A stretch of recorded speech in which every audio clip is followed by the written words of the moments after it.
Hi, hello, welcome. My name is Blake. Today I'm bringing you my spring TBR.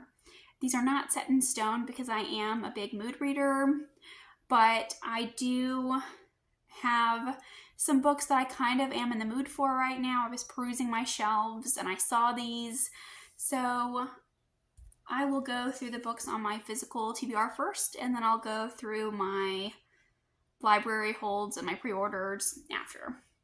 So up first, I have The Magician's Daughter by H.G. Perry. I know nothing about this book, but it looks very floral, very springtime, and I've heard incredible things about H.G. Perry, and I really want to jump into H.G. Perry's works.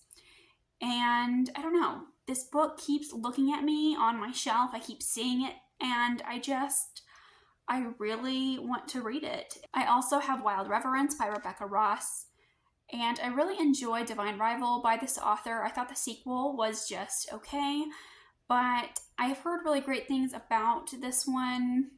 I had pre-ordered it last year as soon as it came out, and then I just didn't get to it. But it's been on my mind a lot lately. I really want to read it. Rebecca Ross has just such a beautiful writing style, and I think that this is going to be one that I really enjoy because it's focusing very heavily on the gods. And we follow Matilda, who is a messenger god. And it sounds very lovely and very intriguing. And I think Rebecca Ross will deliver. So I have The Justice of Kings by Richard Swan. I started reading this one a couple of years ago with a friend. And we were in the first 100 pages. And it wasn't quite what we were wanting at the time, so we put it down, and I'm ready to come back to it. I need to come back to it so I can continue on. I'm very interested in reading the other series. I think it's the prequel series to this, but I've been seeing great things about the prequel series, and I really want to jump on it while it's hot and while it's new. While everyone's talking about it, it sounds really interesting, and I've heard some people say they like it even better than this original trilogy. So I really want to come back to this one and give it another go, because this is another one that I keep seeing on my shelf, and I'm like, oh, I really need to continue with that. I also have here Yumi and the Nightmare Painter. I am ready for Sanderson to be back in my life again, but I really want some lighthearted Sanderson, and I really want to continue on with his secret projects. I love Trust of the Emerald Sea. I think this one is kind of in the same vein. It's more kind of lighthearted, fairy tale-esque, and I have heard great things about this one as well, and the art looks lovely in this. So I really want to read this. I've been watching K-pop Demon Hunters a lot lately, and the cover of this book and the title is just making me think about K-pop Demon Hunters. I've been listening to that soundtrack a lot. So I'm just kind of in the mood for something like this. And I have a YA fantasy here called Crimson Bound by Rosamund Hodge. She wrote Cruel Beauty, which I read many years ago. It was a Beauty and the Beast retelling, and I really loved it. It was very dark, very gothic, and kind of weird, and I really enjoyed her interpretation of Beauty and the Beast. And I believe this one is a Red Riding Hood retelling. And I'm hoping that it's just as dark and as weird as Cruel Beauty was. And I'm hoping it's giving me all of these weird, what the hell is going on moments. And it's been on my shelf for many years. I really want to read it and get to it. I also have The Everlasting by Alex E. Harrow on my TBR. I'm just really in a medieval kind of mood right now. I love the idea of Lady Knights. I love that they had their shining moment in 2025, and one of my favorite reads of 2025 was The Second Death of Locke, and that was a Lady Knight book, and I've been hearing great things about The Everlasting, so I do want to read that one as well, and it's very short, so I think it will be a quick, easy read for me. I also have 4 Ruined Realms and 3 Shattered Souls. These are the second and third books in the 5 Broken Blades series. It's an Asian-inspired fantasy series. But the fantasy elements are very, very light. We are following a heist crew as they are attempting to kill a god king or a god emperor.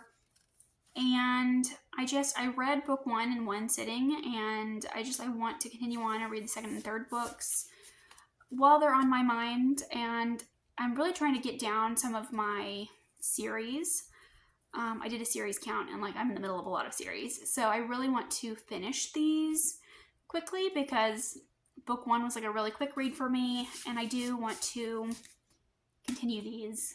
I also have Wuthering Heights on my list. I'm on the holds list at the library. My book club is planning on reading this for the month of March, and we are going to go see the film together. And I know absolutely nothing about Wuthering Heights. I have never read the book. I've never seen the film. I know nothing.